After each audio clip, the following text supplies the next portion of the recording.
yourselves, this is just a quick recap video on how to complete your UCAS application in the portal. So you would already hopefully attended the advisory sessions on this, but in case you missed anything, we're just going to run through it nice and quickly. So if you haven't already created an account, you just need to go onto the UCAS hub and register for an account. So you just fill in the information here, and then it will generate like a verification link in your email inbox, and you just need to click that, and then that will allow you to continue. I would suggest you can use your school email address for now, and you probably want to change it later to your personal email address. But either is fine, there's ways of switching them. I'd use an email account that you're going to be checking regularly. So if you are creating an account for the first time, it will just go through a set of preferences. As you can see, they add these asterisks for questions that need to be completed, and then there's ones missing for ones that don't. So I'd say just answer the ones that have an asterisk. This is mainly for UCAS information, so don't spend too much time here. Okay, so once you have got your account, it will look something like this. So this is your hub homepage. You would have clicked for a 2026 application. So just going back for the slides, you would have clicked undergraduate starting in 2026. You would have linked it to the school. So if you say, are you applying for a school? You say yes. And then you put the buzzword, which this year is ACS Cobham 2026. And then you just click that that's okay. The next part is you put your college counsellor in if you're still doing the setup. And that will help us put in your predicted grades or your references. Now, once you've done all that, you'll be able to click here and go to application. So just to orientate yourself in the page, this gives you the different sections that you will need to complete. So your choices, your profile, your personal statement, and then the review and submission. So that's kind of key to help know where you are in the process. You can add choices here. We can talk about that with you individually, but that's where you'll add your choices. The main thing we want you to work on at the moment is completing the profile information and the education. So for the profile information, this should be a lot of things that you can kind of complete yourself, or you just check in with whoever's at home to help you do that. So for personal details, just your name, your date of birth. Once you've finished a section, make sure you mark it as complete and then save the section. It won't allow me to do that because I haven't completed everything, but that just makes sure that you're saving your progress. Once we go to the next section, it will put your nationality details, so your country of birth, and then if you've got a dual nationality, you would just add that there. On the where do you live section, if you are a boarding student, you would put UK address and then just put the boarding address at the moment. So just looking up ACS Cobham and put the address there, and you could put when you started living there. Under this, you would say temporary for education for boarding school, or usually it would be because of parents, guardian, job study if you're not living at ACS, but you're perhaps here with your family in order to attend school. So that would be your current address. Then you go for your residential category. If you are a UK passport holder, you would click the relevant ones here. If you are non-UK or non-EU, then you would either select other if that applies to you, if none of these categories are correct, or if you had settled status, you would put that there. So just to click the one that applies to you, usually it's one of the UK, EU, settled, or other.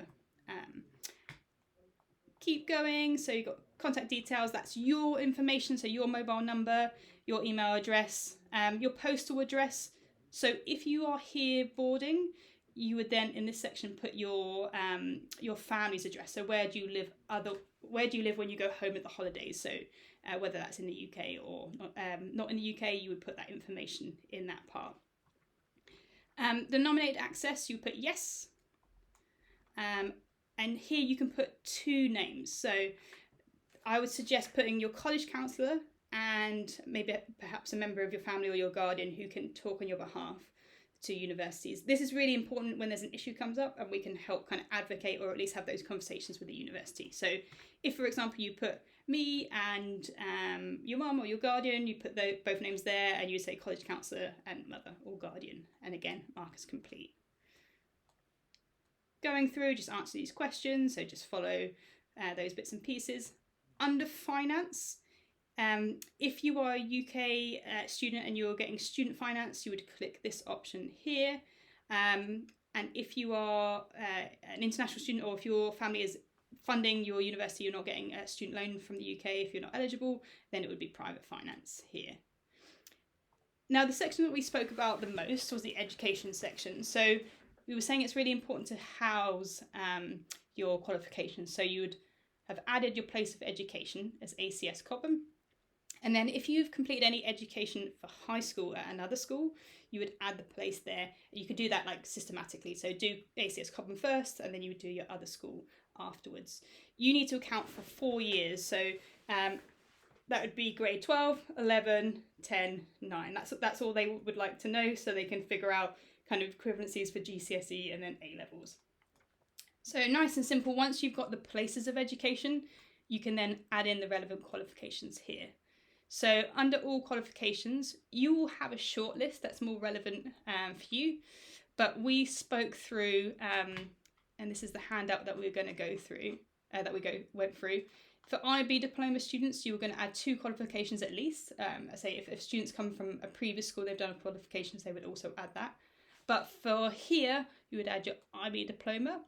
You put the end date as 07/2026 when you get your results. Under the module section, you'd put the name of the course and then the higher level or standard level with the courses as pending. So if it didn't show up, I would type in international baccalaureate, and I would go through and pick the most relevant one. So IB Diploma.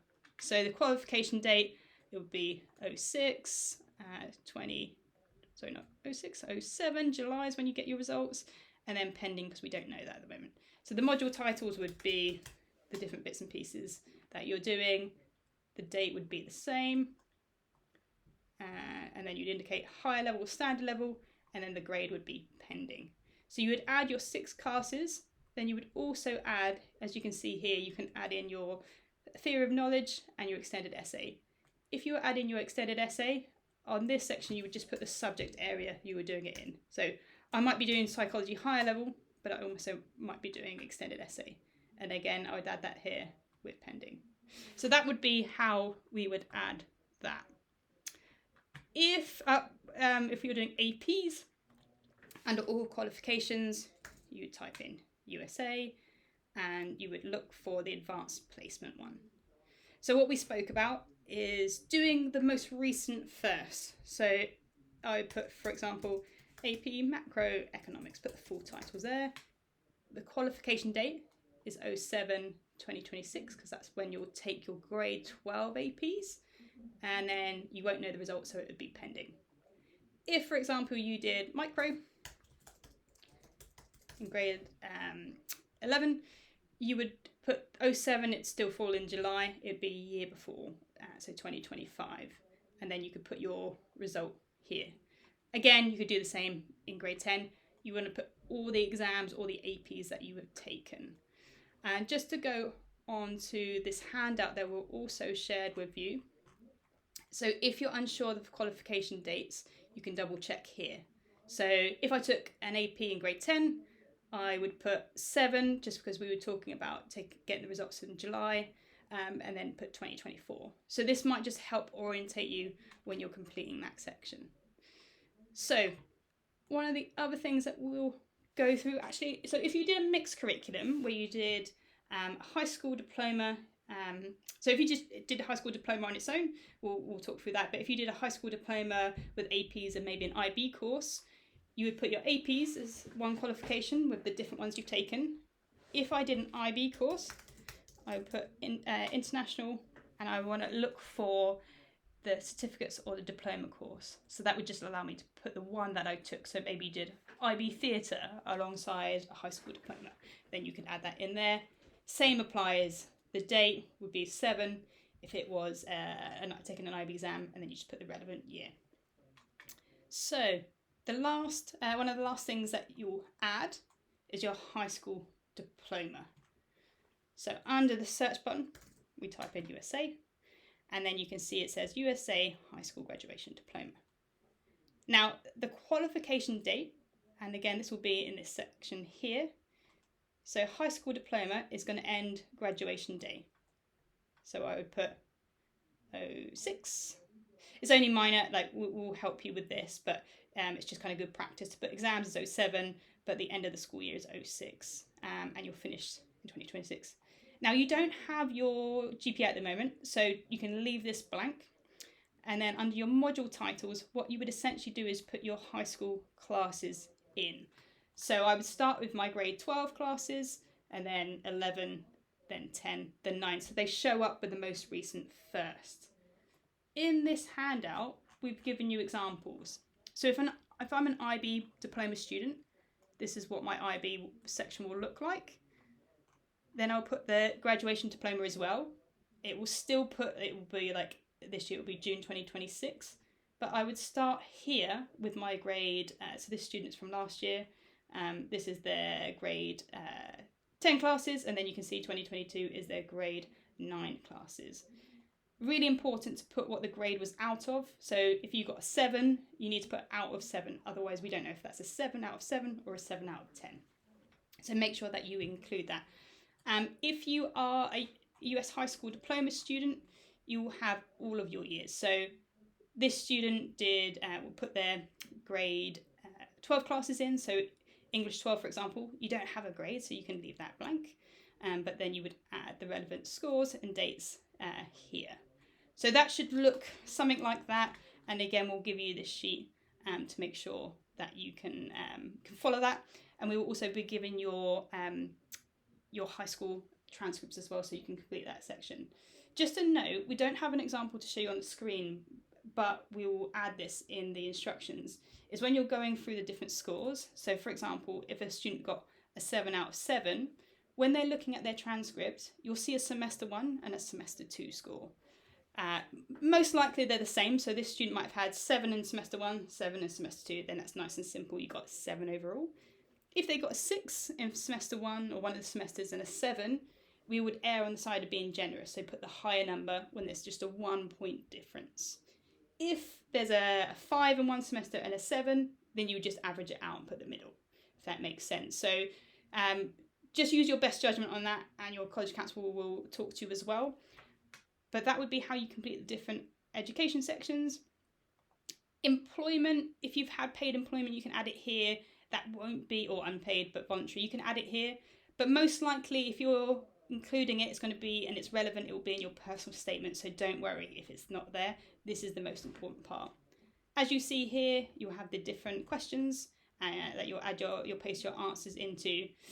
So we'll leave that there for now, but work through these sections, add the education. We'll give your transcripts next week, and then I'd say book in with your college counsellor once you've completed all that, so we can see that everything looks good and you're near ready to submit your application.